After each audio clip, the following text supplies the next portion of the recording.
A prominent psychiatrist in pre-World War II Vienna, Dr. Frankl found himself suddenly stripped of all money, possessions, position, respect, and ultimately his family, including his pregnant and beloved wife. After confinement in some of the smaller concentration camps, he ultimately arrived at Auschwitz, the lowest circle of the man-made hell that was the system of concentration and extermination camps.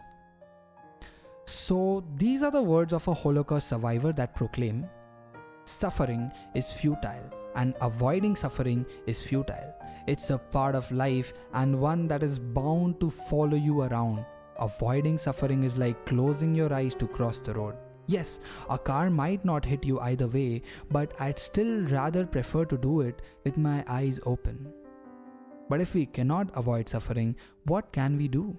Well, we can choose how to cope with it, find meaning in it, and move forward with renewed purpose. Frankl's theory, known as Logotherapy, holds that our primary value in life is not pleasure, as Freud maintained, but the discovery and pursuit of what we personally find meaningful. Whereas Freudian psychoanalysis focuses on the will to pleasure and Adlerian psychology focuses on the will to power, it can be said that Frankl's logotherapy focuses on the will to meaning. So does a man give in to conditions or stand up to them? Well, it would be undoubtedly easier to give in to a life of nihilism, bitterness, and despair. Life is much simpler when you render all things useless, but in essence, that is meaningless. It serves no purpose.